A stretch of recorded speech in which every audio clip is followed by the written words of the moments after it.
Shalom Israel. Yehovah Yoshua Brakatah. All the brothers, Yo Shemai Ladaba Hashim Yahushai, all the Akwathian. We are the I.S.U.P.K, started out on 125th Street, Harlem, New York, under the command of General YAHANNA. We are affiliated with no other Israelite group, and we teach that blacks, Hispanics, and Native Indians are the true Hebrew Israelites of the Bible, God's chosen people. Okay, and this is what we teach in the classroom and on the concrete, day in, day out, week in, week out, month on top of month, year on top of year. Since 1969, we've been pushing this truth. Okay, we're going to, this is the law class. So we're going to go through some of the things we've got going on in the school. And then we're going to go jump straight into the class. Okay, so we've got the topic of the class down there, Samoba, Mozart. Just ask Officer Captain Karathia if he's just ask him quickly if he's got the title of the class. So Monday night we've got the law class tonight. Tuesday we've got the brotherhood class. Wednesday we have the history class. Thursday, we have the scripture breakdown class. Friday, we have the Lashwan Kodash class. Okay, 3 of the classes are live from the school, 7 till 9. You can catch us live on Twitter, Facebook, and YouTube. Okay, Friday after the Lashwan Kodash class from 10 till 11, we have the radio show live broadcasted from the school on the ends.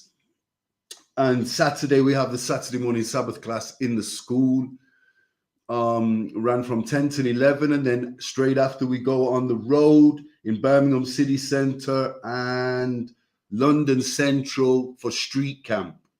1 week Birmingham Central, and the next week London Central. I believe it's Piccadilly. Okay, so that's what we've got going on in the school. A lot of stuff going on in the school. If you're interested in learning this truth, our beloved so-called blacks, Hispanics, and Native Indians, get yourself down to the school at 394 Lodge Road, Hockley, Birmingham. Okay, this is our base. This is our school.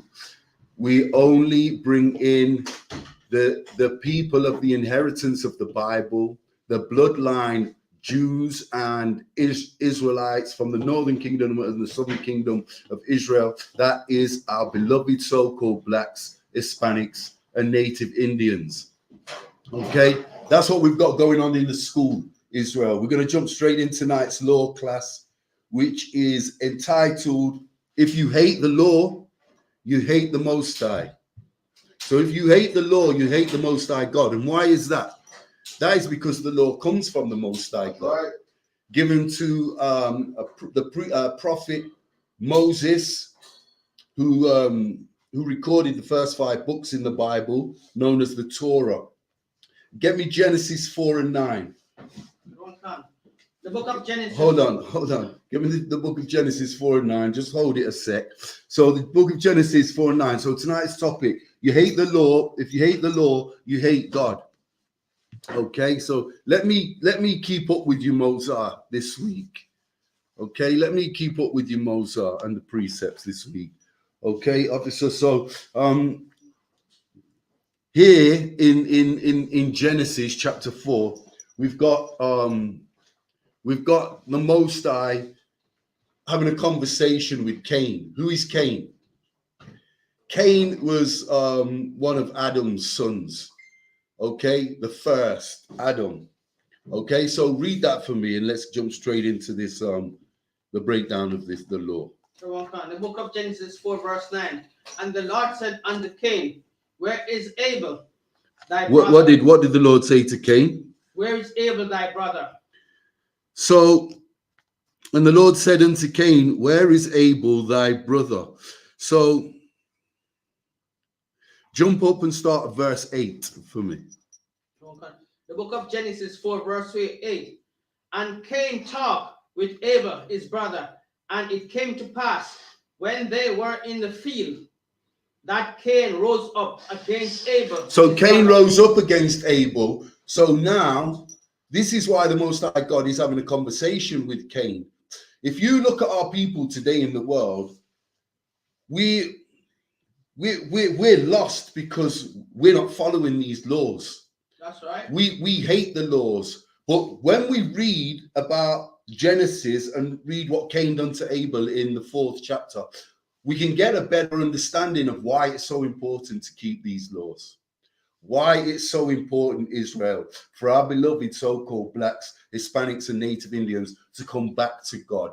Because we don't want to get lost in this demonic spirit that came from Cain, that the other nations possess, that Esau possesses in this world today, in this kingdom, his kingdom, that's been destroyed, that was promised to us and has been destroyed by these alien nations, and none more so than the devil the Bible talks of, the generations and the seed of Esau, the oppressor. Read that again, Baba Kashar. The book of Genesis 4 verse 8.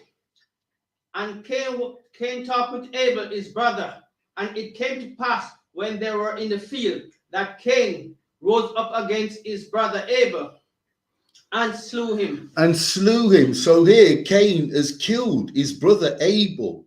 Can you imagine that? Killing your own brother, your own biological blood brother. You've got to have an evil, twisted spirit in you to do and commit such an abominable and evil act. Read on. Verse 9. And the Lord said unto Cain, where is Abel thy brother? And he said, I know not. Am I my brother's keeper? Okay, so here the Most High is talking to Cain. And why do you think that Cain would have slew his brother? It's out of pride, out of jealousy, and he did not follow the law that was given to Adam. So we've had the law from the get-go, from day dot, from the beginning. The law was first recorded, as we're going to see later on in the class, by the prophet Moses. And we're going to dip into some of these laws. But Adam had a law. Adam had a covenant. That's right. Had the first covenant, the first contract with the Most High God. And that was passed to his children, Cain and Abel. Cain clearly couldn't keep this contract. And here he is committing one of the carnal sins the Most High God was against. And he slew his own brother. Read verse 9 again, Baba Kashar. The book of Genesis 4 verse 9. And the Lord said unto Cain, where is Abel thy brother? And he said, I know not. Am I my brother's keeper? And this is pride. This is pride, something that our people, so-called beloved blacks, Hispanics, and Native Indians are suffering from today. And that's why we're stuck up in that Christian church, in that Islamic mosque, and those ridiculous Rastafarian doctrines. And we're screaming all about these denominations and religions that have got absolutely nothing to do with us and our people. Okay, verse 10. Verse 10. And he said, what hast thou done? The voice of thy brother blood cries unto me from the ground. Okay, so the Most High is asking Cain what he's done. The injustice to our people today cries up. Read that again, Baba Kashar. The book of Genesis, verse 10. Verse 10. And he said, what hast thou done? The voice of thy brother blood cried unto me from the ground. What could that mean? The voice. What could that mean? The voice of thy brother's blood crieth unto me from the ground.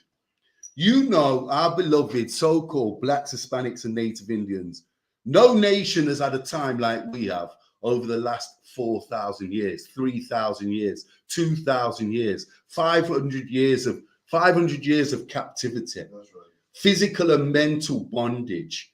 Just because they drew up the 14th Amendment and abolished slavery in 1864, don't think we're still not in slavery. The blood of our people, the beloved so-called blacks, Hispanics, and Native Indians, crieth up unto the Lord from the ground. And this is what happened with this story about Cain and Abel. The blood of Abel, who was the righteous brother, Yeah, the good brother that was keeping the law, that was in favor with God. Just like you so-called blacks, Hispanics, and Native Indians today, the ones that the Most High is dealing with and are keeping these laws, statutes, and commandments. And that is why these laws and these commandments and these statutes that we have and we push on our people since 1969 under the command of General YAHANNA, we are so important.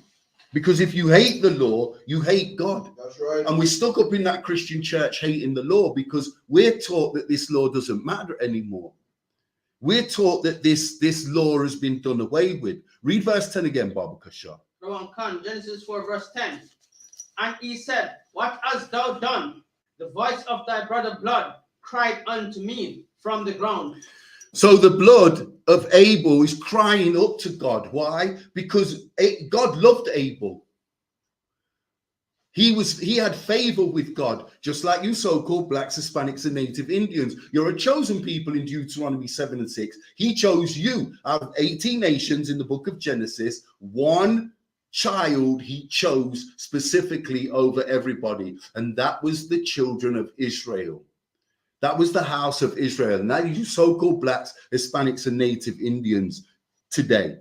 Okay? And the atrocities that we go through today, our blood cries up to the Most High from the ground. The same as here with Abel. This story repeats itself again and again and again, right up until the modern day. Okay, we're going through a similar thing today that Abel went through with his brother Cain. Remember, the oppressor is our twin brother. He came from the same womb, and he's gunning us down in the streets because he has a uniform and a license to do it. But Cain didn't have a license to do this here, and the Most High God is questioning him. And don't think that the same oppressor that relates to this story today is not going to be questioned. He's got a judgment for his atrocities on our people. But the blood of our people today, this is in the spirit. This is in the spirit of the death of Abel, what our people are going through today. Do you understand this? We're still going through the same thing that Abel went through with his brother. We're getting gunned down. And even on top of that, we're doing these atrocities to our one another because we lack brotherhood and we hate the law. And if you hate the law, you cannot sit up in that Christian church and say that you love the Most High God. Our pastors will tell you the law doesn't matter, but praying, telling God you love him, asking for this, that, and the other is okay. And it's not. If you hate the law, you hate God, point blank and period. It's as simple as that. Get me 1 John 2 and 3. The love of the Most High God is to fear him. That's where love starts, and to keep his commandments. Okay? Get me 1 John 2 and 3, Baba Kashar. The book of 1 John 2. Hold on. Salakia. Where we at? 1 John 2 and 3. Yep. Let me just jump in it with you, Baba Kashar. Yeah, read that. The book of 1 John 2 verse 3. And hereby we do know that we know him. Say that, read that again. 1 John 2 verse 3. And hereby we do know that we know him. And hereby we do know that we know him. Who do we know, Officer Mozart? No. This is talking, John's talking about the Most High. Because the law, what we're going to go on and read, didn't come from Yahawashi. Yahawashi just showed us how to keep it. He showed us how to keep it righteously, to imprint it in our hearts, and not to keep it carnally and think that we can just commit a sin and offer a lamb and say sorry, just like the Christians do today.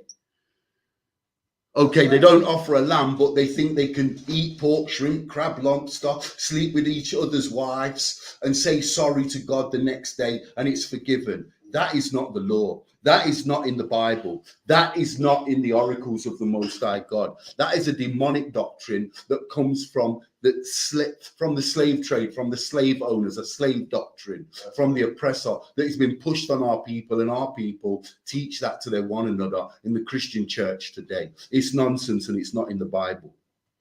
Read that again from the top. The book of 1 John 2 verse 3.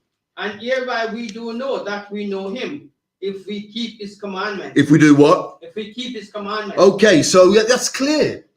You don't know God in that Christian church because you're not keeping his commandments. You don't. And how many of our people are lost to Islam?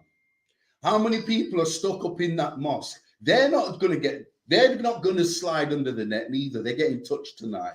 Okay, because our people are stuck up in that Islamic mosque and breaking the dietary law every day.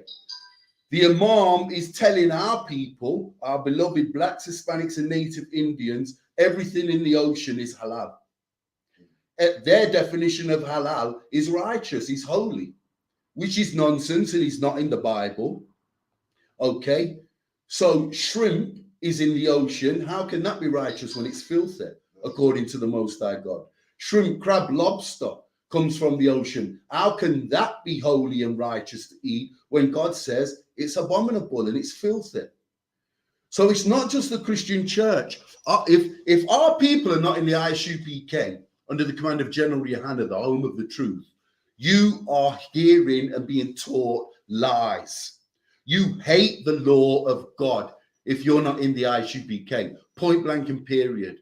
And if you hate the law, I'm telling you, Christians, and I'm telling you, you blacks, Hispanics, and native Indians stuck up in that mosque, that you hate God.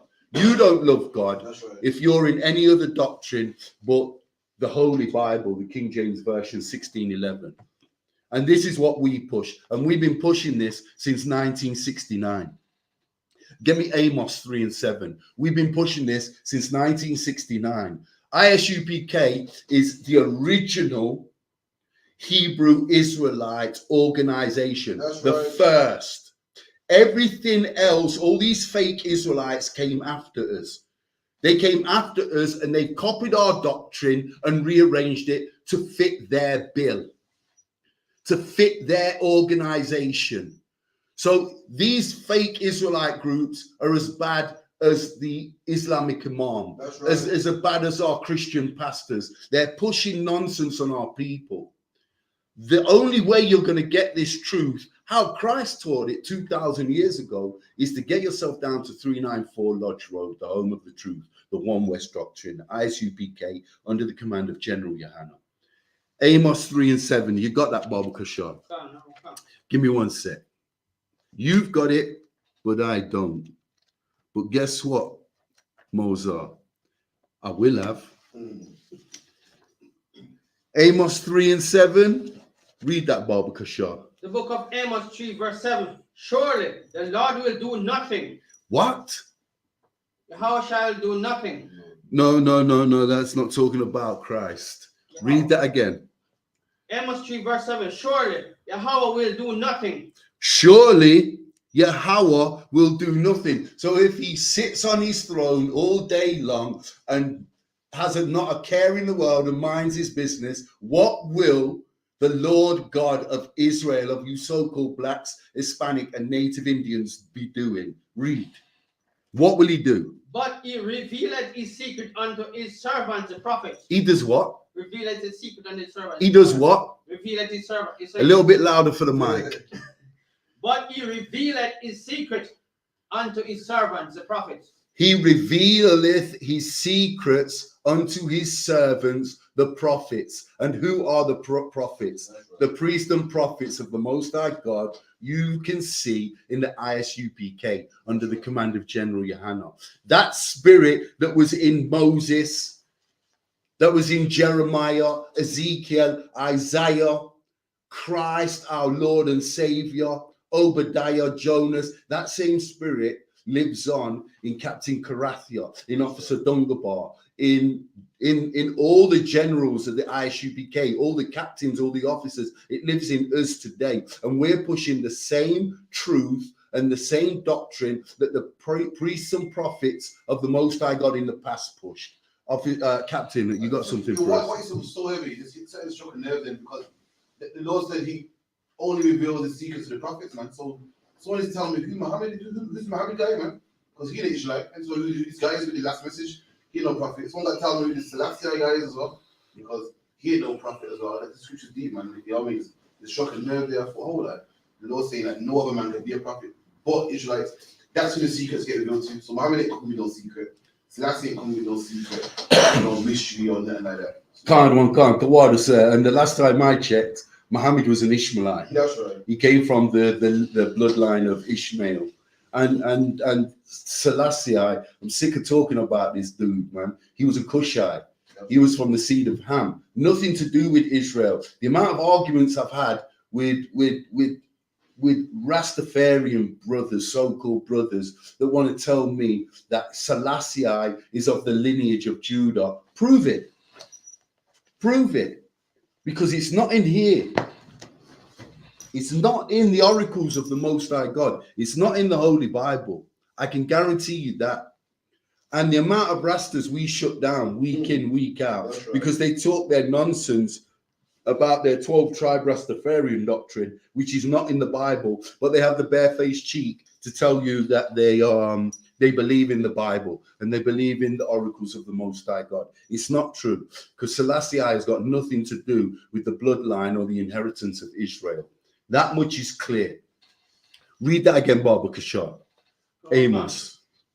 Amos 3, verse 7. Surely the Lord will do nothing, but he revealeth his secret unto his servant, the prophet. So the Most High God might not do nothing. He might not kill you. He might not destroy you today. He might not bless you. He might do nothing. But if one thing he will do, he will reveal his secrets to Captain Karathia, to Officer Dungabar, to Officer Raban, to Officer Mozart, to Officer Hakayan, to Trooper Radaya Allah, to Captain Mashak, to all the generals in the I.S.U.P.K under the command of General YAHANNA. This is what the Most High God does. You got something, Mozart? Something online says Sharapa.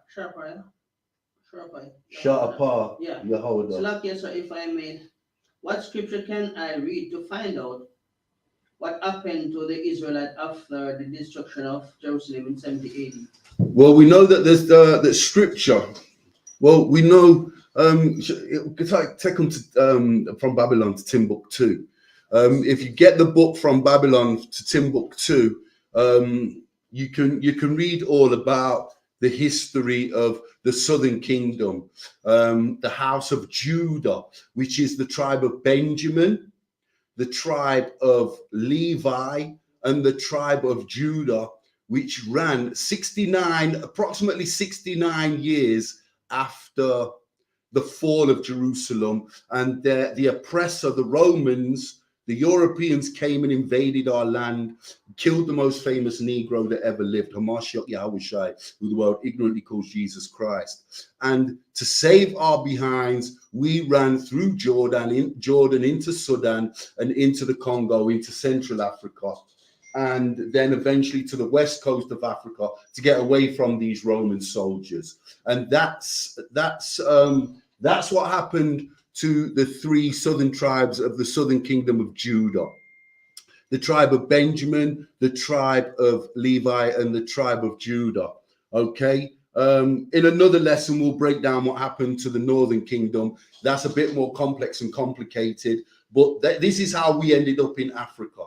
So I hope that answers your question, sister. And that was around 70 AD. So that's what happened to a portion of the Israelites.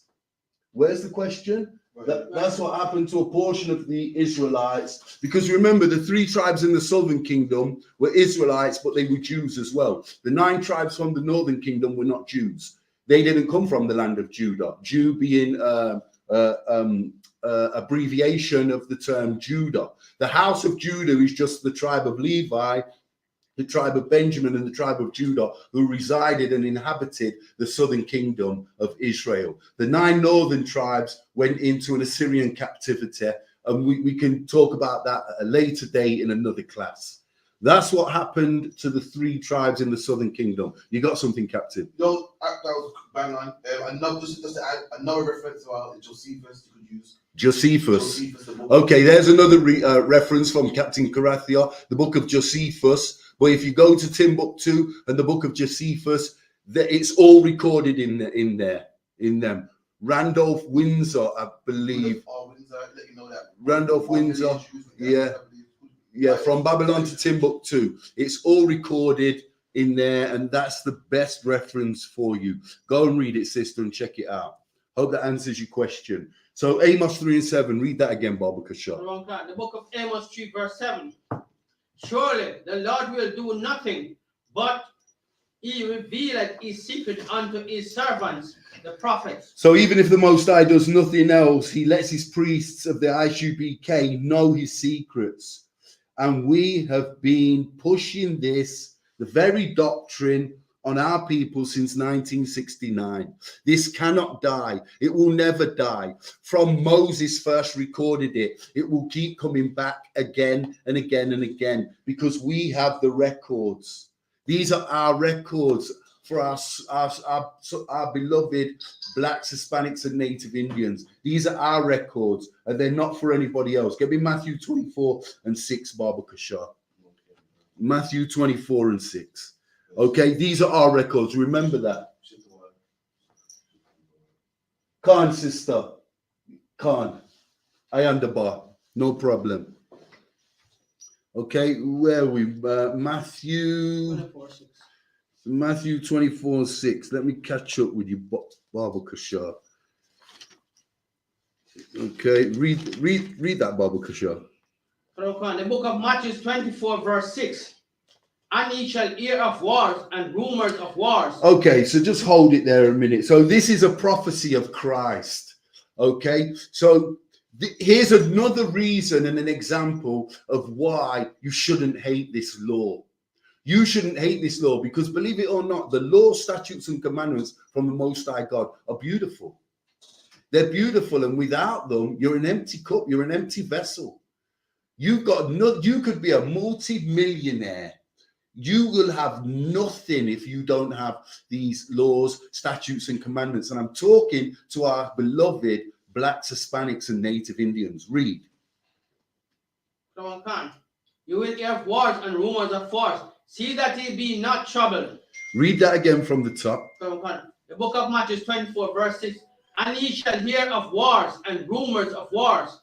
See that ye be not troubled. See that ye be not troubled. Okay, so this is a prophecy from Christ, and we're living in these, and we're living in this prophecy now, today, with the threat of war, with the threat of pandemics. We are living, this is a prophecy from Christ that we are living in today. It doesn't show in this book, but it's red writing, this is. So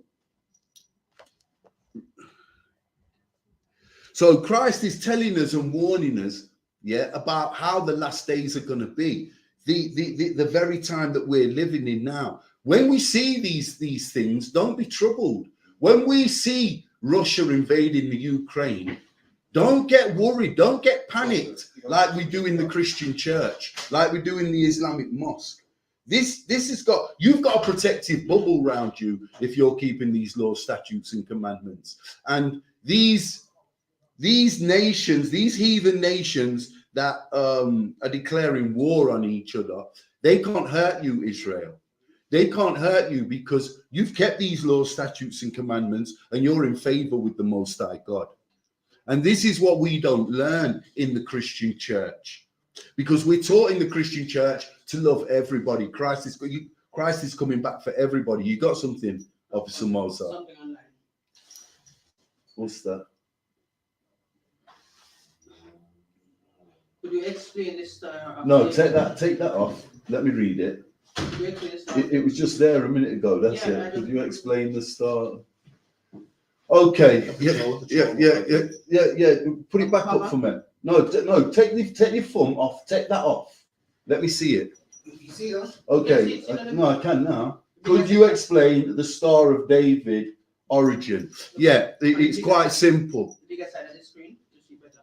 Where? At the bottom there. Yeah. So, yeah. Okay. So the Star of David is something that the oppressor taught us in captivity, that it was a star, but they contradict themselves. And I'll try and make this as brief as I can, so we can get on with the class. So this is a law class. Okay. So the Star of David.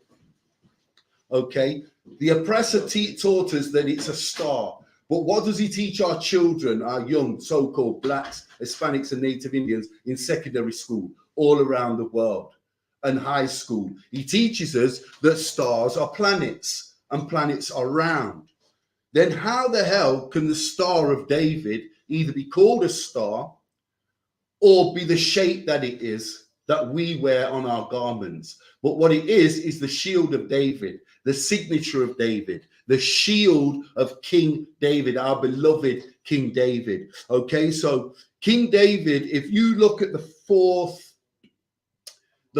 syllable in the Hebrew, in the ancient Hebrew alphabet, the Dar, the first four letters is R, Bar, Gar, Dar. Okay, the Dar is shaped like a triangle. It is written as what we know now, what you'd call nowadays a triangle. Okay, but it's pronounced as a Dar, the fourth syllable in the Hebrew alphabet. Okay, so King David used to sign his name as a Dar wa Dar. Wa in the Hebrew meaning and, W-A, and. Dar wa Dar. David and David.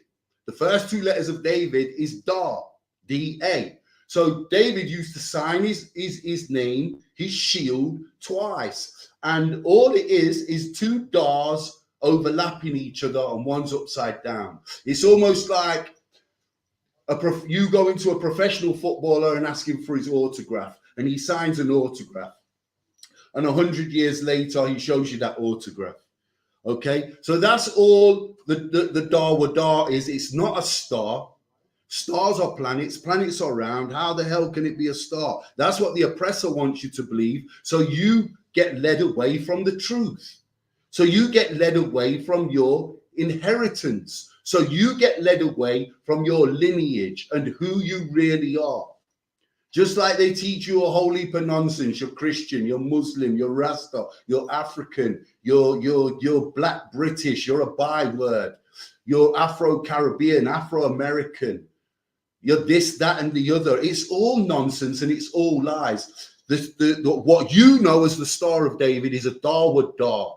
Go check out the Hebrew alphabet. You will see the fourth component is a triangle and it's pronounced Dar. You put two of them together, upside down, one's upside down and the other's the right way up. You've got the Dar wa Dar, which is the signature or the shield of King David. I hope that answers your question. Can you take one more question? Huh? You want to take one more question? Go ahead. I want to read it here. I can't. Look on the big side of it. No, take that off. I want to read it here. Okay. Macapaya 1 West. Mm-hmm. Where's the question? Question said, did we, if I may, sir, did we descend from Cain, from the Canaanites? What? Yeah. Can you put the question up so I can read it? It's there. Where? Okay, Salaki is Shapa Yahoda. Salaki is if I may, do we descend from the Canaanite? No, the Canaanite. Okay, so 96 years after the floods, Ham, Noah's youngest dark son, left. He left under a dark shadow. Under a curse, he left his family. So there's 8 people after the floods. Noah, his wife, Noah's and his ribs, 3 children, Shem, Japheth, and Ham, and their 3 wives. Now, Ham left 96 years after the floods, and he went into East Africa and had 4 sons. The land, what we know as the landmass that we know as Africa today. And Ham had 4 sons. Now we know if you go to the book of Genesis and follow your genealogy through Shem, who had Arphaxad, where the bloodline that we come from, where Abraham, Isaac, and Jacob comes from, Shem and Arphaxad, then you will see that we came from the 12 tribes of Israel, who came from Jacob, who came from Isaac, who came from Abraham. 9 generations on, you'll find Shem and Arphaxad, Arphaxad being the son of Shem. That is our lineage. You can read it all in Genesis. I believe, is it chapter 10? 10, I'm sure it's the 10th chapter. Don't quote me on that. The captain's back to me. I'll check and I'll try and put... 10. Okay, so in the 10th chapter of Genesis, you will find the lineage of Shem, and you'll see that Shem had Arphaxad, Arphaxad's son, and his son, and 9 generations later, Abraham's born. Abraham has Isaac. Isaac has Jacob. Jacob has 12 sons with 3-4 women, and they are the 12 tribes of Israel. So Jacob is the progenitor of the 12 tribes of Israel, the father. Okay, Isaac is the grandfather. Abraham is the great-grandfather. That is our lineage. Ham was Shem's younger brother. He had 4 sons, and Canaan was one of the sons. So Ham had Cush, Mizraim, Phut, and Canaan. The Canaanites came from Ham, which is a different bloodline. They are the indigenous Aboriginal Africans today. They are not of the lineage or the bloodline of Israel, Abraham, Isaac, and Jacob. I hope that answers your question. You can read it all in the 10th chapter of Genesis, okay? And if you're a Hebrew Israelite, if you're a black, so-called black, Hispanic, or Native Indian, stop teaching your children. Don't believe you're a Canaanite. That's right. Don't let anybody tell you you're a Canaanite, because you're not from the lineage or the bloodline of Ham.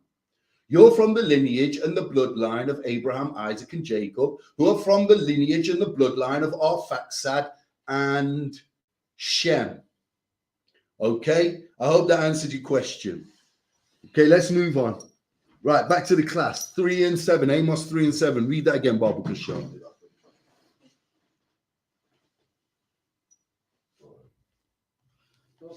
The book of Amos 3, verse. Amos. Oh, we yeah, Matthew, sorry, Matthew 24 and 6. Salakia, my bad. The book of Matthew 24, verse 6. And ye shall hear of wars and rumors of wars. See that ye be not troubled, for all these things must come to pass, but the end is not yet. So all these things must come to pass, but the end is not yet. Okay, so we're going to read that again. But this is a prophecy of Christ, and we're living in this prophecy right now, right here, right now. Okay, but we act all Christian and panic, don't we? You know, if you was in the I.S.U.P.K under the command of General YAHANNA, you'd be relaxed like we are. We don't turn on the TV in the morning, Good Morning Britain, and watch Russia invading Ukraine and panic.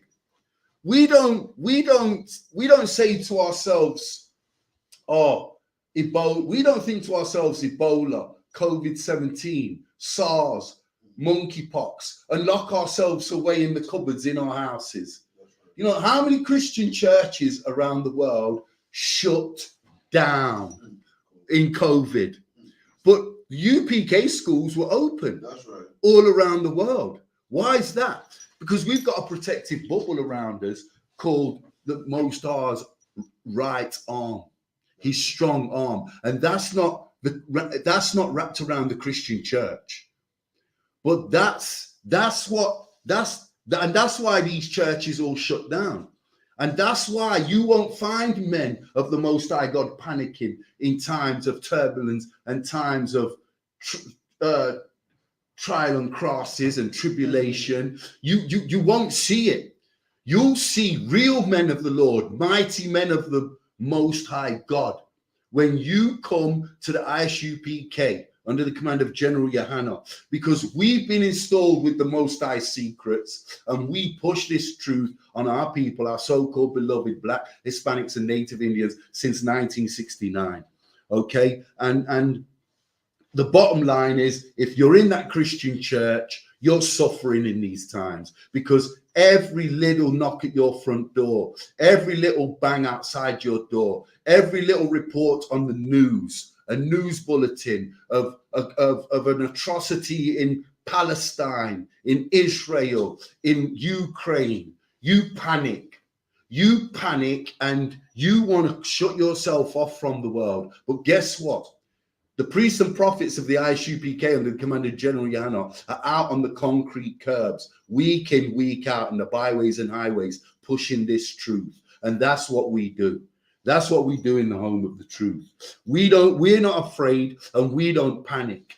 We have the love of Christ and we have the protection of the Most High God. Why? Because we don't hate the law. We keep the law, statutes, and commandments. And that's what our people must be doing if you want that to be in that same spirit that we're in. We're not in a frightened spirit. We're not in a spirit of fear. We're not in a spirit of panic, in a state of panic. We don't have them vibes around us. We don't possess them vibes. You know, we're mighty men of the Most High. This is the way we're built. This is the way the Most High God made us. And as long as we keep these laws, statutes, and commandments, this is how we'll stay until this kingdom is done and our Lord and Savior and our King returns. Okay, so read that one last time for me, Baba Kashar. Amos 3 and 7. Matthew 24, sorry. Matthew 24 and 6. The book of Matthew 24, verse 6. And ye shall hear of wars and rumors of wars. See that ye be not troubled, for all these things must come to pass, but the end is not yet. All these things must come to pass, but the end is not yet. But we want to act Christian and panic. Christ said not to be troubled. That's why these laws are imperative. So important, these laws, so important, because the ones of us that are keeping them will not be troubled or panicked in these last days. And you can see that clearly when you come around us. You can see that there's no one in the UPK that's in any state of panic. We're not even shocked. Anything that happens on a news bulletin, we expect it. We are half expecting it. If China invades America tomorrow, would you be surprised, Captain? Would you be shocked? Would you be shocked, Officer Moser? It doesn't matter what. We know we're living in these last times. That's right. How do we know that? It's in our records. We know that we're living in the last days. So anything can happen any day. Tomorrow could be the end of this kingdom. And we would not be shocked. We are well prepared for the end. We are so prepared for the return of our King. And that's what this is all about. That's what keeping these laws, statutes, and commandments is all about. Did you have something, Officer Moser?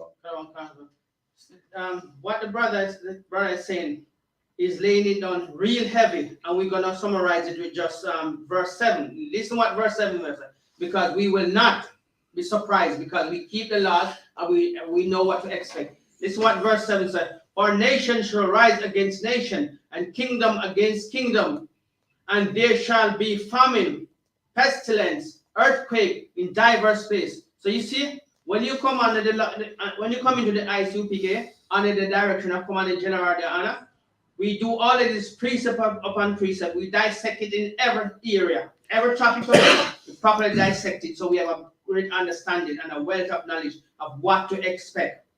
So we won't be panic. We won't be worrying about nothing. That's right. Because we are already pre-prepped for all of this. That's right. Damn right. You're damn right. Get me Matthew 18 and 3. Jump down to chapter 18. That's heavy what Officer Moser is saying. So just to reiterate, we are not afraid of nothing in these last days. We're prepared and ready for everything and anything, especially what the oppressor's throwing at us.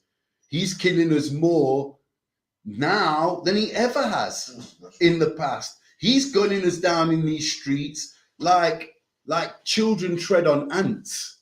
But look at the brothers and the sisters in the I.S.U.P.K under the command of General YAHANNA. Watch how we move. Watch how we stay. Watch how we go on. We are stronger than ever.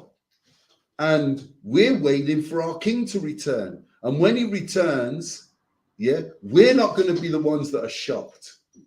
These heathen nations are going to be standing in awe. They're going to be standing in awe, and they are not going to be prepared for what's about to hit them. You understand that? Matthew 18:3. Read that, Bible Kashar. The book of Matthew 18, verse 3. And said, verily I say unto you. Slow down. So this is red writing. So what's red writing mean in the New Testament? It's when Yahushua speaks. Yahushua, who the world ignorantly calls Jesus Christ. This is Jesus Christ being quoted, because Jesus Christ didn't write this. He didn't write anything in the New Testament. But where you find red writing, you know these are the records of what our King said, what he spoke out of his own mouth, out of his own lips. Read. Verily, verily I say unto you, except ye be converted and become as little. Okay, read that again. Nice and loud for me. Matthew 18, verse 3. And said, verily I say unto you, except ye be converted and become as little child. So what's Christ talking about here? Unless you be converted and become as a little child. Can anybody tell me what Christ is talking about here? Verily I say unto you. So he's speaking to Israelites. This is the king, the main Israelite, talking to his people, other Israelites from 12 tribes. And he's telling them, verily I say unto you. Yeah. Verily I say unto you, except ye be converted. What does he mean when he says you be converted? Well, first and foremost, he's talking to Israelites that hate the law and hate the Most High God, which is on topic. Okay, if you hate the law, you hate the Most High God. Christ here in red writing in Matthew's the 18th chapter, he's talking about Israelites that were breaking the laws, statutes, and commandments. And he's telling them, verily I say unto you, except the ones that be converted. What happens in a conversion, Officer Mozart? You change your place of state. Give that a hand. You change your mindly state, or you change your heart. You change an agreement. It's a change. A conversion is a change. You might flip something upside down. You might turn something on its side, on its back. It's a conversion. Read it again all the way through. Matthew 18, verse 3. And said, verily I say unto you, except ye be converted and became as little children, ye shall not enter into the kingdom of heaven. Ye shall what? Not enter into the kingdom of heaven. Okay, so Christ is telling you lawbreakers, you so-called blacks, Hispanics, and Native Indians, if you don't convert your heart, if you don't make that change, okay, if you don't make that change, you're not going to make it to the kingdom. And we know everybody's going to go into the kingdom, but there's going to be levels to this shit. There's going to be levels to this. You're not going to be on top of the kingdom like the brothers and the sisters, the brothers in the I.S.U.P.K under the command of General YAHANNA, Salakia. Okay? The sisters are going to be in a high state, but they're not going to be ruling. But the brothers are. And we're going to be under the regime of the greatest ruler that ever lived or walked this earth, Hamashiach Yahushua, the King of all kings, who the world ignorantly calls Jesus Christ. And you're not going to make it in the kingdom. You're going to be on one of them lower tiers if you are not, you know, if you're not keeping these laws, statutes, and commandments. And that's why these laws are so important. They're imperative to our people. You got something, Mozart? Yeah, he's going to have to wait. Let me finish this breakdown. So read that again. Okay. Matthew 18, verse 3. Verily I say unto you, except ye be converted and become a little children, ye shall not enter in the kingdom of heaven. Okay, so unless you stop hating the law and hating the Most High God, you will not enter the kingdom of heaven. When Christ said converted, he was talking about us coming out of those lies we're living in. And what are those lies, Officer Mozart? What are the lies that we're living in? The lies is one that this Muhammad school is the best school. Muhammad is prophet. Muhammad is a prophet, and their book is holier than the Bible. These are all lies. The unholy Quran, that Islam is the truth, Islam is the new covenant, Christianity, the laws are done away with. You can eat shrimp, crab, pork, lobster. You can fornicate, fabricate. All you have to do is say sorry. All these are the lies that we are living in today. The same spirit that was in our people 2,000 years ago, that Jesus is telling us right here how important these laws, statutes, and commandments are. Yeah, that if you don't convert yourself and become like little children again, because to convert is to be born again. Yes, you know, it's a baptism of the heart. Okay, so a circumcision of the heart, salakia. So when you make that change and when you make that conversion, what happens to you? You take off the old man and You you have to become new. Hold on, you become like a child again. It says it right here in 18 and 3. In Matthew 18 and 3. When you make that, when you convert, you make that conversion, you become like a little child again. Okay, you become like a newborn baby. You have to start from scratch and learn the truth, this truth, the home of the truth, the One West doctrine, the same doctrine that Christ pushed on our people. It's the same doctrine that the priests and prophets of the I.S.U.P.K under the command of General YAHANNA push right up to this day. Nothing doesn't change. The Bible doesn't change. The Most High God doesn't change. The laws, statutes, and commandments don't change. They don't change. It's as simple as that. They don't change. Get me Exodus 20 and 1. Let's have a look at a couple of these laws. Exodus 20 and 1, Baba Kashar. You gonna take up question? What's the question? Wait, Who's the question from? Question sharper. Yahweh. Slaki, sir, if I may, does he mean that we must come back to our roots and start over and be taught as children? Khan, yeah, I just broke it down, sister. The water for the question, yeah, just take it as the breakdown I just gave you. That's exactly what he means. We must come back to the laws. When you say roots, Christ is talking about people that were our so-called beloved Black, Hispanic, and Native Indians that was breaking the law, and to come to be converted is to be born as a child again. You come into this truth. You all you know is the world and the worldly things that you brought along with you from that Islamic mosque, from that Christian church, from the fake Rastafarian doctrine. But in here, in the I.S.U.P.K, under the command of General YAHANNA, you're going to learn the truth. And this is what Christ is talking about here, to get rid of them bad habits, them law-breaking traditions and cultures you picked up on your journey with these heathen nations.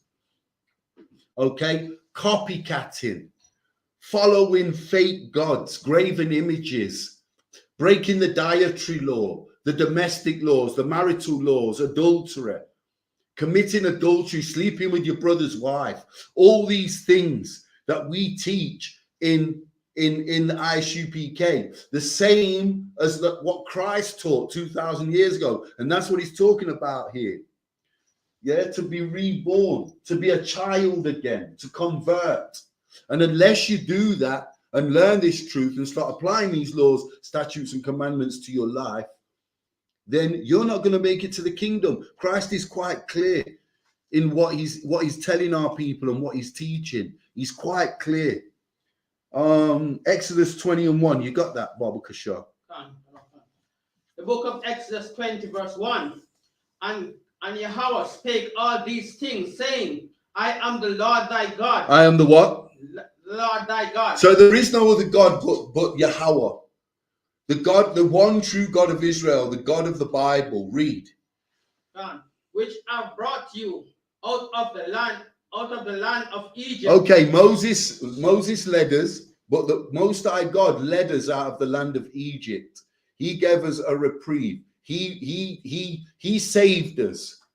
He used Moses as his loyal servant to lead us, but the Most High God was the man that saved us, not Moses. The Most High God, Yahweh. Moses kept the instructions God gave him and led us. He was our leader. But who saved us was God.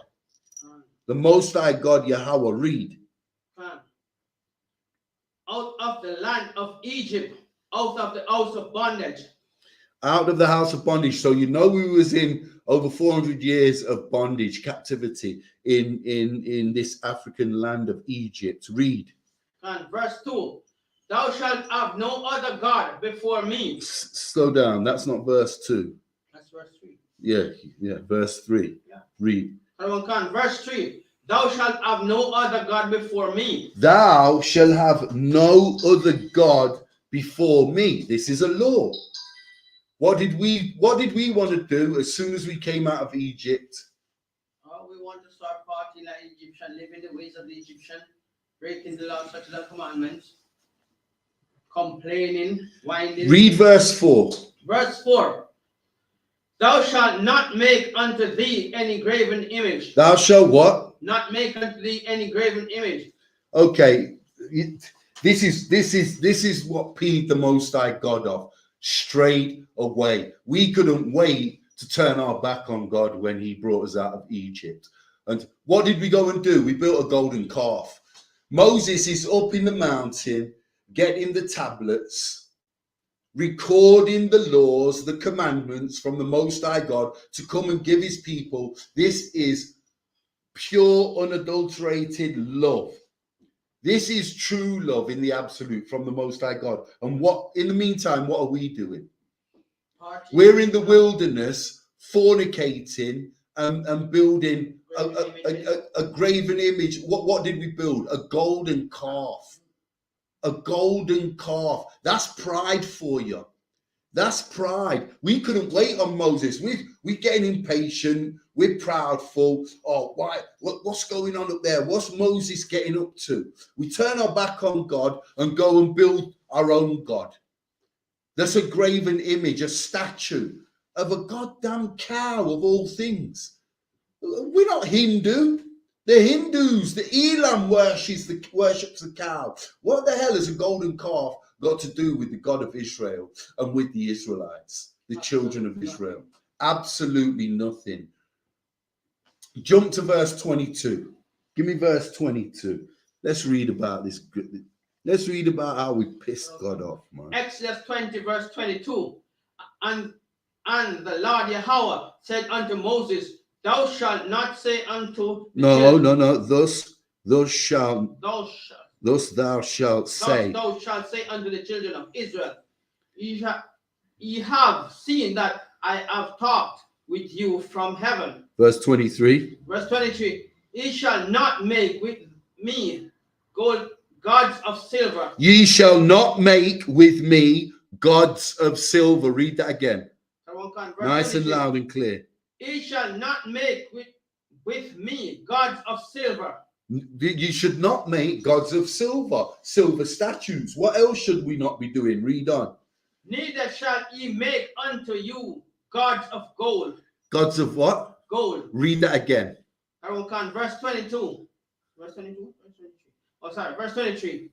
Ye shall not make unto me gods of silver, neither shall ye make unto me gods of gold. So there we go. We're just pissing the Most High God off.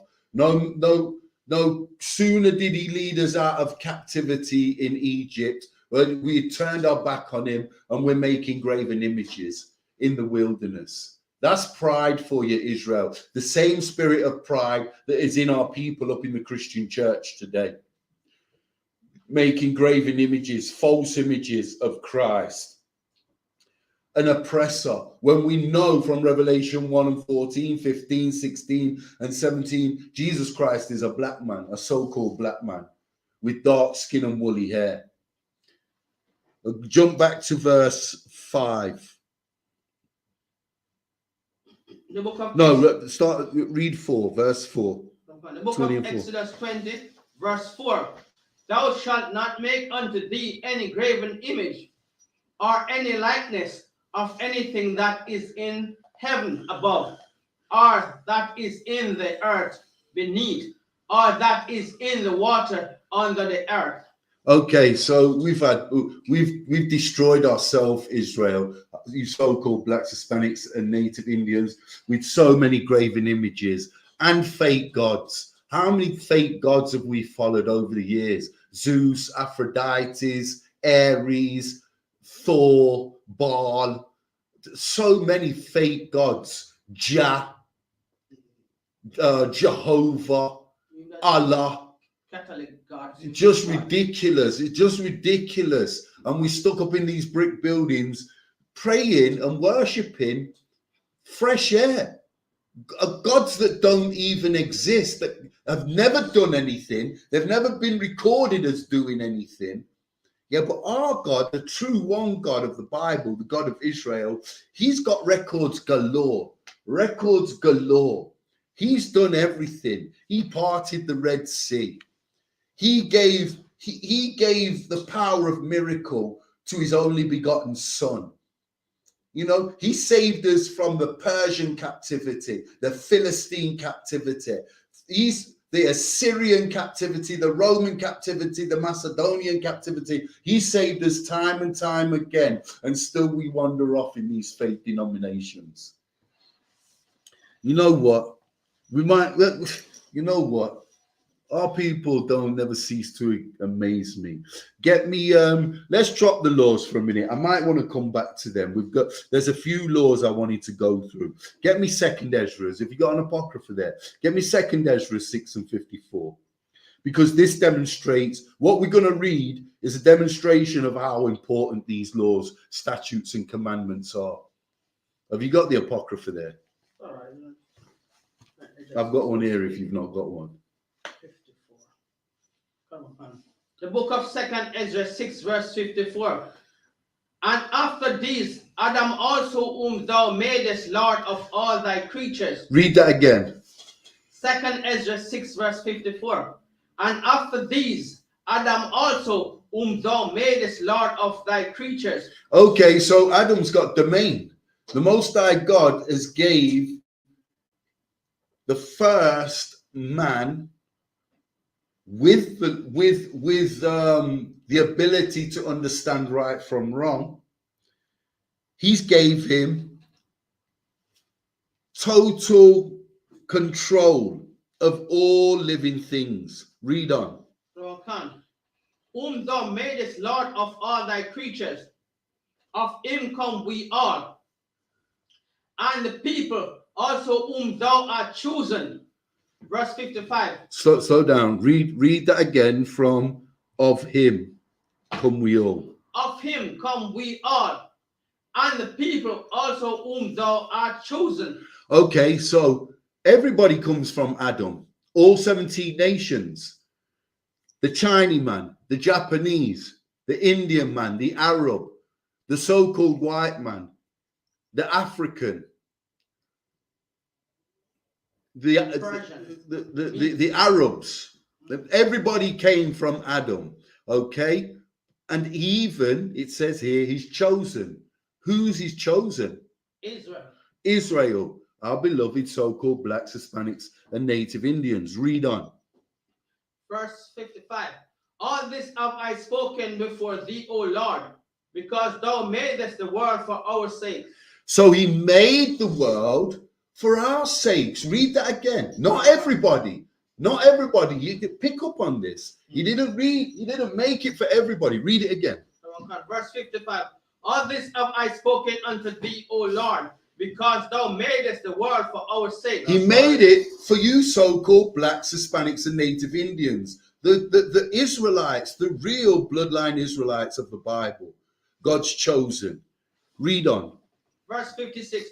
As for the other people. As for who? The other people. As for who? The other people. Read. Who also come Which? from Adam. Which also come from Adam. Thou art said that they are nothing. They are what? Nothing. They are what? Nothing. These are the 17 nations and nothing according to the Most High God. That's right. You see how important he's starting to see the bigger picture, how important these laws, statutes, and commandments are. You was chosen so you could enter into this covenant. You could enter into a contract with your creator, something that he never gave to the other 17 nations. Do you know how precious that is? Have you got any idea, you so-called blacks, Hispanics, and Native Indians, how precious this is? This is precious beyond. Read it again. Verse 56. As for the other people which also came of Adam, thou art said that they are nothing. Read. But be like unto spittle. Be like unto spittle. That spit straight, saliva straight out of the mouth. That's what God says these other 17 nations are. Wow. And we're stuck up in the Christian church and we never get to hear this. That's right. But you're hearing it at the I.S.U.P.K under the command of General YAHANNA, week in, week out. Without any shadow of doubt, we're teaching and pushing this truth since 1969. Read on. And as liken the abundance of them unto a drop that falleth from a vessel. Okay, a drop that falleth from a vessel. Good grief. He doesn't think too much of these other 17 nations. Okay, everything's for our sake. You so-called blacks, Hispanics, and Native Indians. Read on. Verse 57. If I may, he said the abundance of them. So not wanting to like the bulk of them. Like surely when you get the bulk of something, you think, okay, they must have some worth. A lot of them say the bulk of them makes shit to me. If you got all England, Australia, all the millions, even then, all the numbers, make shit. Like a drop of water too. That's crazy. It's like that's heavy, sir, because if you check out in the numbers of our people, we're not even as big and as heavy in numbers as some of the other nations. So if there's 18 nations that the Most High created, and we're one of the smallest nations in numbers, that means we're not even 1/18th of the world's population. Yeah. So can you imagine what the abundance is he's talking about? It's damn near the majority of the world. And they are not even worth as much as the spit that's under your tongue. That's right. And in the back of your throat. The stuff that your body rejects, that you spit out, you get rid of. That's what they amount to, according to the Most High God. It's what your body rejects. Saliva, phlegm. What do they call it? What do they call it when it's a cold? No, it is mucus. What is it? Mucus. So the 17 nations are nothing but mucus. Read. Sorry, you got something. Yeah. Salakia. This is why you need to come into the I.S.U.P.K, because you will never hear this in church. That's right. These wicked pastors don't interested in breaking down who we are, what our purpose is, and why God chose us to be his people. These wicked nations who God bunched them up in one bun and said, look at the abundance of them, ain't nothing to me. Barbarians. You, the children of Israel, value more than all of them put together. All of them put together. That's heavy. That's heavy. That's heavy. Where are we? Verse 57. Read on. Verse 57. And now, O Lord, behold, these heathens which have ever been reputed as nothing. As what? As nothing. Read. Have begun to be lords over us and to devour us. Okay, and this is why these laws, statutes, and commandments are so important. Israel, you so-called blacks, Hispanics, and Native Indians, we've got to stay on track. We've got to stay focused and stay on track. because like the captain said, the numbers of these heathen are in abundance. They're a lot bigger and a lot higher than us, and the only way you're going to be protected from them is if you're keeping these laws, statutes, and commandments. So you're starting to see the bigger picture. You're starting to see the importance and the relevance of our covenant with God. You're starting to see the importance of the I.S.U.P.K under the command of General YAHANNA. You're not going to get this truth anywhere else. You might think, oh, but I already know this. I'm with one of the other Israelite groups. I guarantee you're learning something you should not be. Because these are the fake Israelite groups are as bad as the Christian pastors, and they're as bad as our Rastafarian elders, and they're just as bad as the Islamic imams. They're leading our people astray. Read on. What's that to you? Read on. 58. 58. Verse 58. Verse 57. No, verse 58. Verse 58.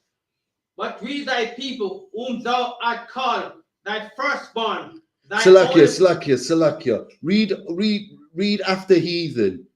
In fact, just read verse 57 again. Salakia. The book of 2nd Ezra 6 verse 57. And now, O Lord, behold, these heathens, which have ever been reputed as nothing, have begun to be lords over us and to devour us. Okay, and you can see that in the streets all over the world. We're in every impoverished area. We're getting gunned down left, right, and middle. Yeah, we get stopped and searched everywhere in the UK. There's not a city where you find a Benjamite community that isn't oppressed by the goddamn devil the Bible talks of, the so-called oppressor. Okay, read on. Verse 58. But we thy people, whom thou art called, thy firstborn, thy only begotten. The firstborn, straight from the loins of Abraham, Isaac, and Jacob, his beloved. Read. Thy only begotten and thy fervent love are given unto their hands. We're given unto their hands. Why? Because we're wicked as hell. We couldn't keep these laws, statutes, and commandments. Read. Verse 59. If the world now be made for our sake, why do we not possess and inherit with the world? No. Read it again. If the world now be made for our sakes, why do we not possess an inheritance? An inheritance with the world. How long shall this endure? Okay, so we're asking, Ezra is asking the Most High God, what's happened? That Ezra knows what's happened, but he's asking him on behalf of the people, what's happened? Why have we lost our inheritance? Why are we not ruling this world? You gave this kingdom to us. Ezra knows. He knows that we're just wicked as hell. We've got that. We're carrying that spirit that our ancestral bloodline kept when we came out of Egypt and we started building this golden calf, turning our back on God, becoming proud. You know, pride has done this to us. Pride, not just pride alone, but pride is one of the fundamental factors of our downfall. Our pride, our stubbornness, our lack of owning meekness and being humble before the Most High God after everything He done for us. You understand that part? You understand? Moses has gone up to record the tablets and collect the tablets. He's in the mountain, and we're impatient as hell. Who the hell does the Most High and Moses think they are? Got us waiting down here. We don't need Moses and God. We'll build our own God. Hold on a minute. You've just seen miracles. That's why you got that's why the ground opened up and gobbled you up. Tens and thousands of our people were killed because of this golden calf. Tens and thousands of our people were slain by the Most High God because of our wickedness in the wilderness after He brought us out of Egypt. We was impatient, we was wicked as hell, we were stubborn, and we were proud. And that was our downfall. That was our downfall. It's just crazy. It just amazes me. You know what I mean? Perfection. Perfection. We needed Christ to come along and save us. And he executed the law, the new covenant. Because what did Christ do? Christ came along and he knew that we was carnal as hell. He knew that in the old covenant, we would wake up, we'd think, I'm gonna have a pork sandwich today. Then I'll go and throw my best lamb, my favorite lamb at the altar and make a sacrifice. I'll say sorry. The same thing that's in the Christian church today. That's what we were doing. Christ knew that we were struggling with this. So he came as the ultimate sacrifice. Let's read about it. Get me Jeremiah 31 and 31. Let's read about it. We needed Christ. Imagine if Hamashiach, the anointed one, was not sent back. We were doomed without Hamashiach. We were absolutely doomed and we would have perished. Not true? A covenant was broke.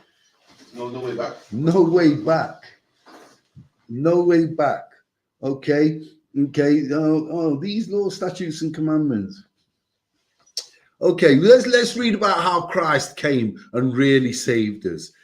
Because the Christians look, do you know what the Christians love to say? Oh, you can't listen to that.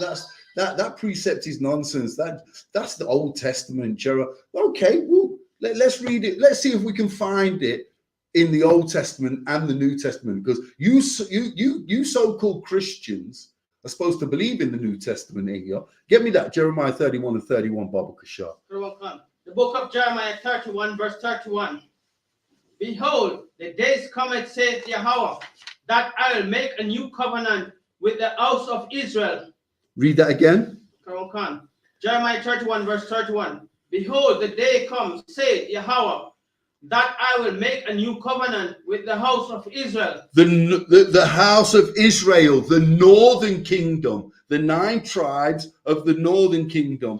Yahweh, the Most High God, is going to make a new covenant. So the old covenant we're living under, we can't keep it. The Most High is running out of patience. He's getting tired of our nonsense. He's getting tired of our wickedness, our fornicating. He's getting sick of it, sick to the stomach. Read. And with the house of Judah. And with who? The house of Judah. There we go. There's all 12 tribes. The house of Judah is the 3 tribes in the southern kingdom: Benjamin, Levi, and Judah. And then Israel is referring to the 9 tribes in the northern kingdom. Read.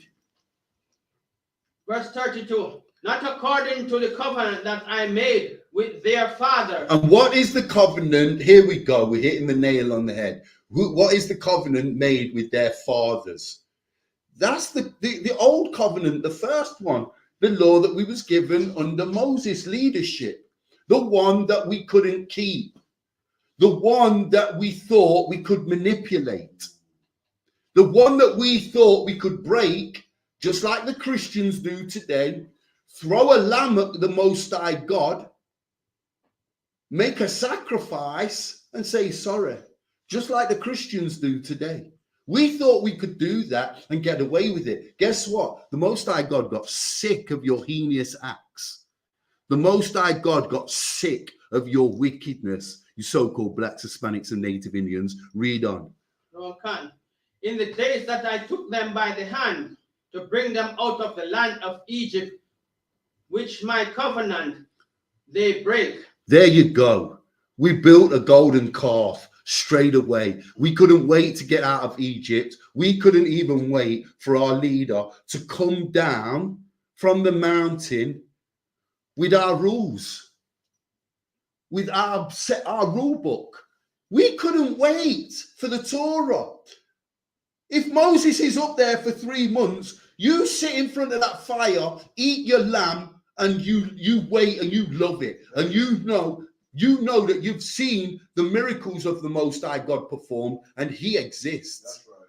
You know that. You wait, and you wait patiently. You learn patience, you learn meekness, you learn humbleness.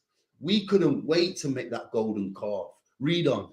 Although I was a husband unto them, said Yahweh. We was married to the Most High God. Read. Verse 33. But this shall be the covenant that I will make with them. With the house of Israel. This is the covenant he'll make with you so-called blacks, Hispanics, and native Indians through our Lord and Savior, Jesus Christ. Read on.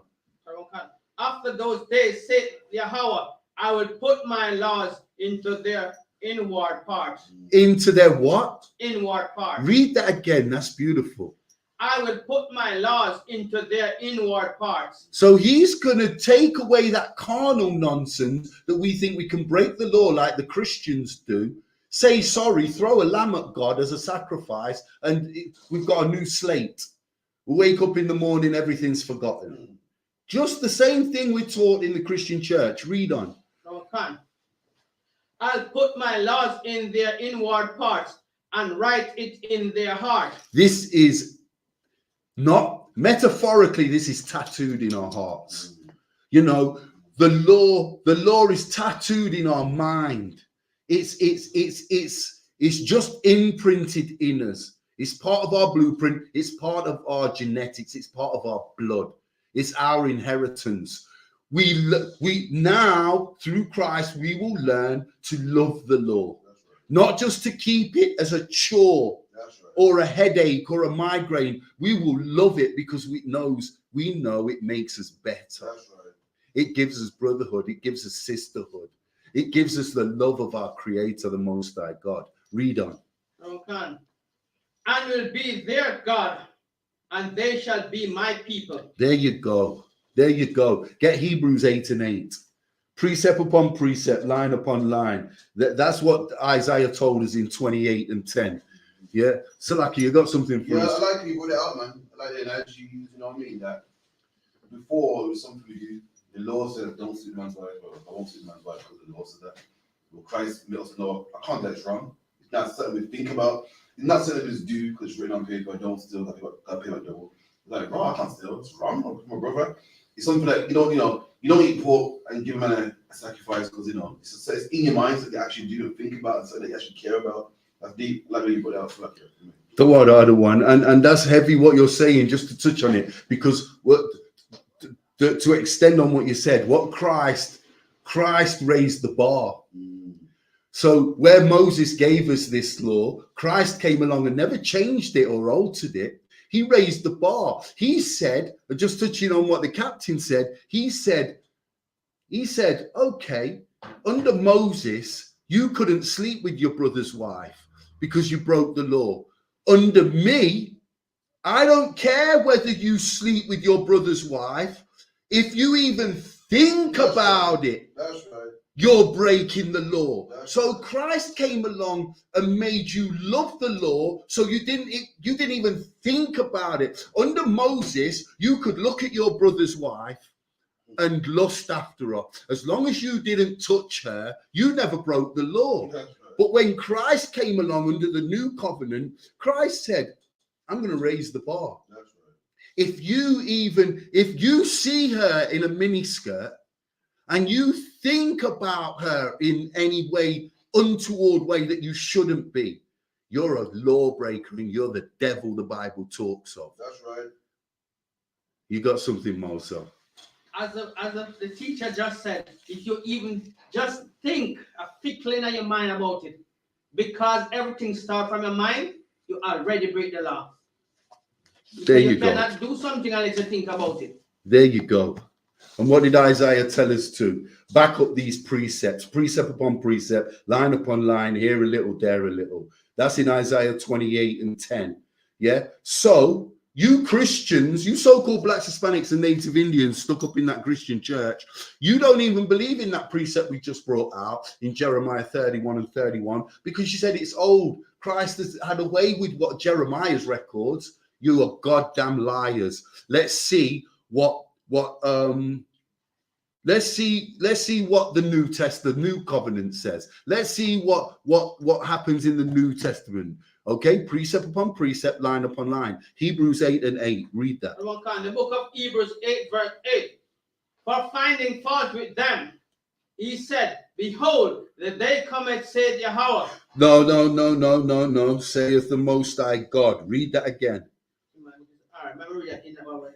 For finding fault with them, he said, Behold, the day cometh, saith the Lord, when I will make a new covenant. Make a what? New covenant. Make a what? New covenant. This is the new covenant in the New Testament. Read that again from the top. Read it all the way through. Just for them Christians in the back that can't hear God. That's right. The book of Hebrews 8, verse 8. For finding fault with them, he said, Behold, the day cometh, saith the Lord, when I will make a new covenant with them, with the house of Israel and with the house of Judah. Okay, so again, we've got the northern kingdom here and the southern kingdom, all 12 tribes following and being ordered to follow the new covenant. This is in the New Testament. This is the book of Hebrews. So you go and ask your pastor why he's teaching you nonsense in that church.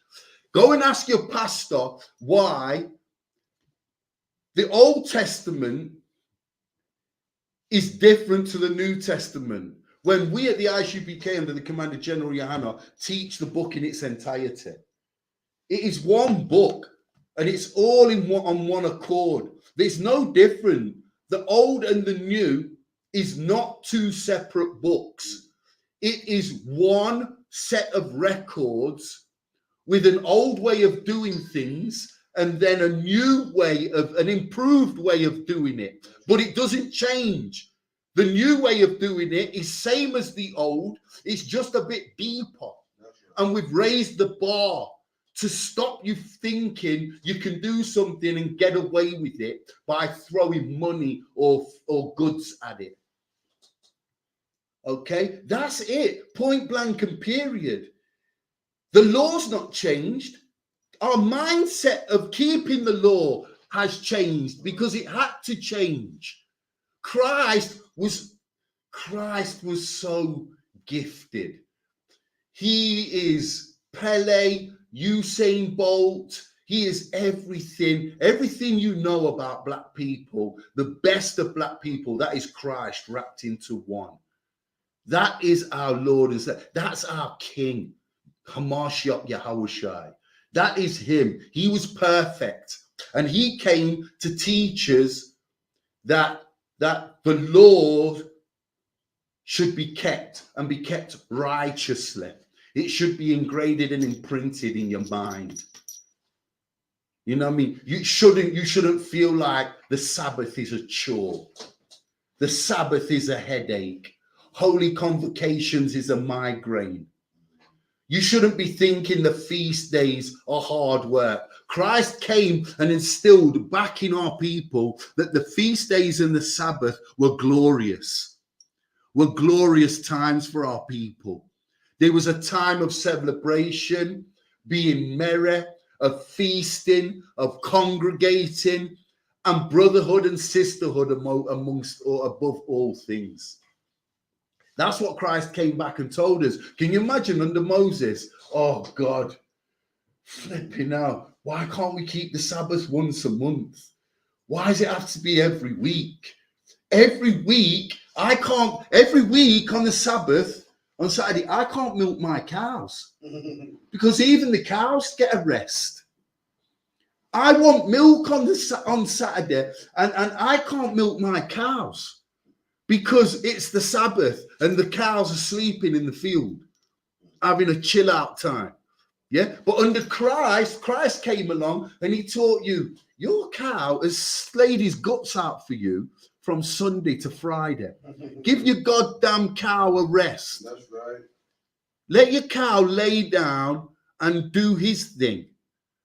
You know what I mean? That's what Christ came and showed us. Christ showed us the Sabbath was good. It was something to embrace. It wasn't a chore. It wasn't a migraine. And it wasn't a headache. That's like for me. It's like broken down to me like the Old Testament. The Old Testament was good at punishing people. You know what I mean? Like, for instance, if you're speeding, The Old Testament was good at giving you a fine or giving you a ticket. But getting a fine or giving you a ticket don't mean you won't speed again. Like Christ was good at making sure you don't speed again. Christ, like for instance, when you speed, we can give you tickets and you'll speed again. Loads of us speed a lot. Christ was like the speeding course, which showed you like, yo, speeding is wrong, you know. The dangers you can cause from speeding. We should make a man go, oh, okay, I see that. I'm chilling like that was more Christ. But Moses was more the ticket. Yeah, and that didn't change. That's deep. That's deep. See, you know, locking people up don't change people. People in and out of jail, giving people a ticket don't change people. But explaining makes people go, oh, okay, I see that. And Christ let us know, listen, you're not just speaking brothers' wife, but look what you're doing, man. And make brothers go, oh, okay, you changed your thought process and your conscience. So heavy. That's so right. That's so right. We couldn't keep the law in the physical, so we had to conquer that inner thirst for lust and greed. And Christ taught us that, to know how to keep the law, to know how to keep it. And Christ taught us how to execute the law in righteousness. That's the best way to describe it. Christ taught us how to execute this law in righteousness. Moses was a loyal servant of God, the Most High God, but he couldn't instill it in us, that righteousness of the law. Like the captain said, with Moses, it was just order. He was an army general. You know that military style of teaching, Adawan. You know that militant style. You do it this way. There's no other way. Christ came along and he was more subtle with it. Christ came along and was like, yeah, he was serious and stern, but he was teaching us to execute it righteously and love it. Love being righteous, love being holy, love being separate. Okay, get me John 8:1. Baba Kashar. John 8:1. Jesus went unto the Mount of Olives, and early in the morning he came again into the temple, and all the people came unto him, and he sat down and taught them. Okay, so Christ is teaching you blacks, Hispanics, and Native Indians. This is in the temple. He's come to the temple to teach, and I love this precept because it's a great example of loving the law. And this is how Christ knew that everyone should reserve the right for forgiveness. Okay, because here we're going to read how the scribes and the Pharisees challenged Christ. This is one of the examples of them trying to test him, trying to trick him, trying to set traps. You know, like a boxer sets traps for his opponents. The scribes and the Pharisees were constantly trying to set traps for Christ, but they hated the fact that Christ was wiser than them. They hated the fact that Christ was more gifted than them. They hated the fact that Christ was the perfect teacher and they weren't. They hated the fact that Christ was chosen. They couldn't believe that we're the council, we're the government, we're the high priests. We rule these people. This guy's come along claiming to be a king, and he's ordained by God. Weren't we ordained by God? This guy is chosen. I thought we were the chosen ones. The Levites, the scribes, and the Pharisees. Read on, Adwan. And the scribes and Pharisees brought unto him a woman taken in adultery. Okay, so this woman has cheated on her husband. She's done one of the worst acts. She's broke a law that's abominable, punishable by death. That's right. Let's see these scribes and Pharisees challenge our king, and let's see how the king counteracts them. Our Lord and our King, Mashiach Yahushua Christ. Read. And when they had set her in the midst, they said unto him, Master, this woman was taken in adultery in the very act. Now Moses in the law commanded us that such should be stoned. But what sayest thou? So now they're trying to set traps for him. They know Moses. This is a perfect precept of why we should love this law. And if you hate it, you hate God. Because Moses would have just said, tie her to a tree, brick her to death. Let's see what Christ says. Let's see how, because these Pharisees are wicked as hell. They're not righteous by any stretch. They are not free of sin. And we're going to find out what they do when Christ puts it on their toes. Read. This they said, tempting him, that they might accuse him. But Yahushua stooped down and with his finger wrote on the ground, as though he heard them not. So when they continued asking him, he lifted up himself and said, He that is without sin among you, let him first cast a stone at her. Read that again from verse 7. God. So when they had continued asking him, he lifted up himself and said unto them, He that is without sin among you, let him first cast a stone at her. Okay, so you see how clever and wise our king was. These Pharisees, these low-down Pharisees have come to Christ and tried to set a trap for him. They've reiterated the law that was recorded by Moses and Aaron in the old covenant and told them, this woman's an adulterer. It's punishable by death. Under Moses' law, they would have just stoned her to death. What should we do with her? Hoping that he would say, don't kill her. Then Christ is being dragged into breaking the law. Okay? Yeah, just kill the woman. She's an adulteress. They know that Christ teaches forgiveness, so they're the perfect trap for him. And the Bible goes, if any leader talks about not obeying the law of Moses, kill him too. They're like, got him, kill him now.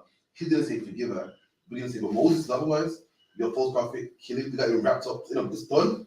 It's wrapped done. Can't. They think they've got Christ, but Christ is so wise and Christ is so special. Christ is the Most High's only begotten Son. These Pharisees and scribes cannot have Christ up. Let's see what Christ says to them. Read on. God, he that is without sin among you, let him first cast a stone at her.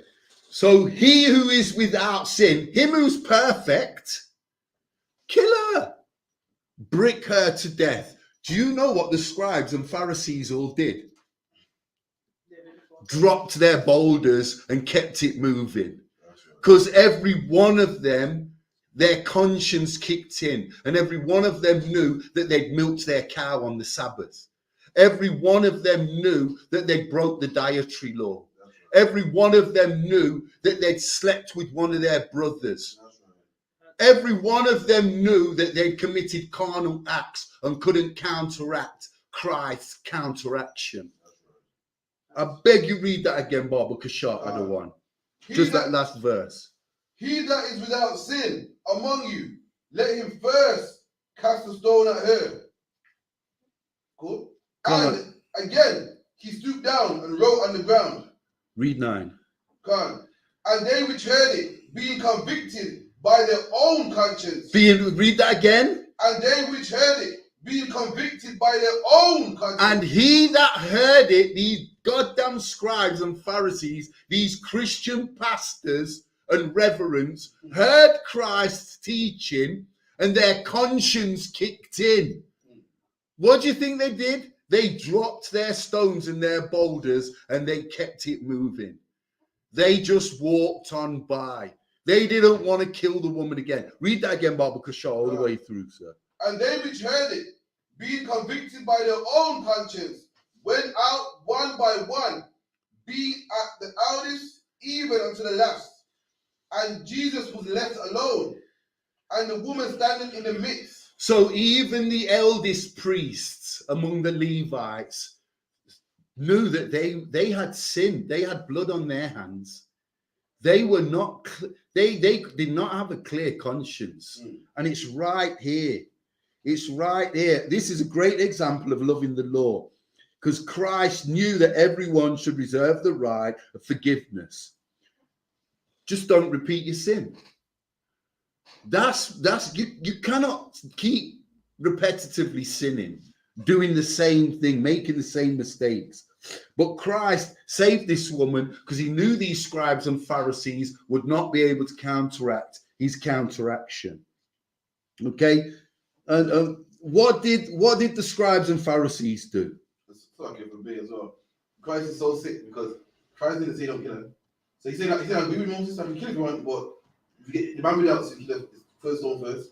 So Christ didn't go with Moses, and just like any trial, if your witness don't come to court, thrown out. So Christ, later on, Christ goes, "Where's your accusers?" She goes, "The gun." He goes, "Oh, what can we do? I can't kill you. There's no one here to say that you committed adultery." So it's very smart. That's heavy, sir. That's heavy. That's heavy because for all we know, Christ was not this softly spoken guy that the Christians tried to make him out to be. We know he was a warrior. We know he was a militant man, a soldier, ready for anything. But he had a heart of gold, and he did teach forgiveness, something Moses didn't teach. And Christ was just beautiful like that. There will be the flip side to it as well. Just get Christian out there thinking that he can keep saying it's like when Jesus had lifted up himself and saw none but the woman, he said unto her, "Woman, where are thy accusers? Have no man condemned thee?" She said, "No man, Lord." And Jesus said unto her, "Neither do I condemn thee.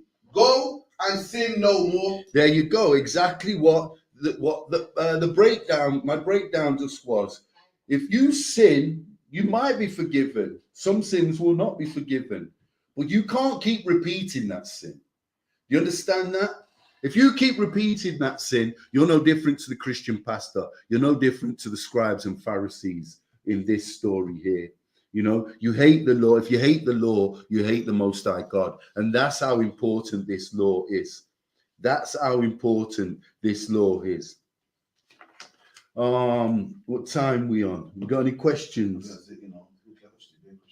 We got a lot of questions. Oh yeah. Get me that's it. Okay, well, just to finish off, get me Matthew 5:17. Okay, we'll close it with what we're going to close it by shutting down these Christians. Yeah, with this precept shuts down Christianity as a fake false religion for our so-called beloved blacks, Hispanics, and Native Indians. It's a common precept, this is, and we use it all the time, but it's one of my favorite because there is no answer in the Christian church to this precept. Christian pastors push on our people that the law is done away with. It's abolished and it's finished. It's over.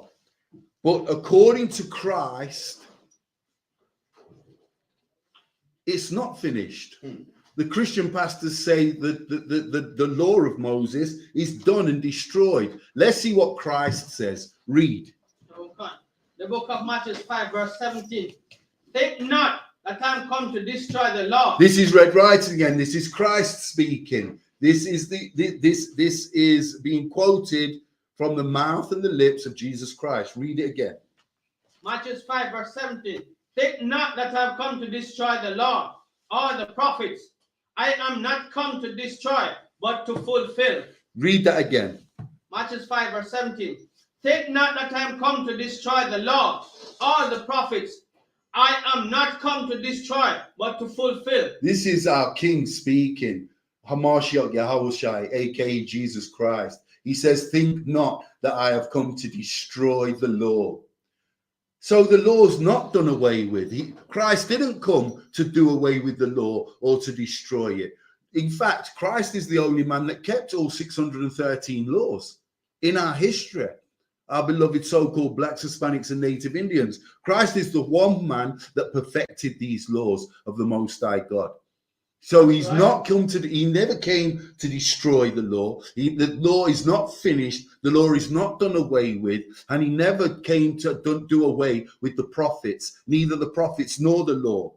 Christ loved the law and he loved the prophets and his peers before him. He loved Moses, he loved Jeremiah, he loved Isaiah, he loved Ezekiel. These were Christ's brothers, and he wasn't counteracting their law. He perfected it, and he taught us how to keep it righteously and keep it ingrained in our hearts and minds and our souls, so we would love keeping it and not breaking it. And if you hate the law, you hate the Most High God. And with that, I'm going to call the class. I'm going to hand the clap it up. I'm going to hand the class over to Priest and Prophet, Officer of 50, Officer of 50, Moasa.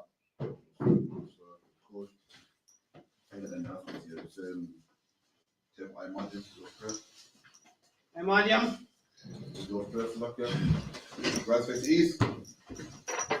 Imadiam Shabbat. Sorry, the prayer. Abanawa. Shabbat Shemayim. Badash. Ayah. Shamka. Yahawa. Masalakanawa. Malakwafka. Tabaha. Ratazaka. Haya. Aisha. Bahasham. No. Baharataza. Kawa. Ayah. Basham. Bashamayim. Nathanawa. Wabana. Lacham. Oh, Lakam. Sorry. Kal. Yawam. Washalakanawa. Ka. Waban. Wawaf. Kawabwatinawa. Kashalakanawa. Kasalakanawa. Kabawafanawa. Walaha. Tabahainawa. Manasanawa. Abal. Hawashainawa. Mayam. Rai. Kaya. Laka. Hamalakwas. Wahala. Wahapara. Waiwalamyam. Haman. Teacher.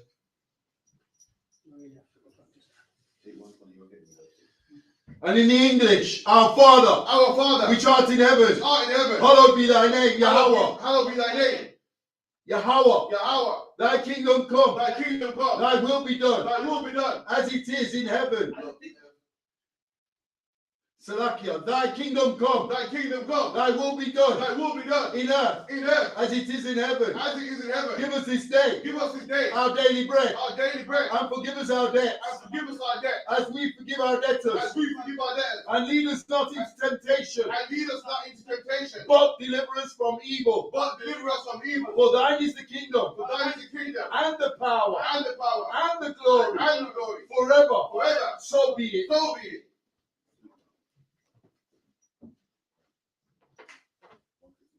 One person salutes for the teacher. Man of Israel. Imadiam Shabbat. Imadiam. Marak. Yahweh. Yehovah Hashem Yahushai Brakatam. Dismissed.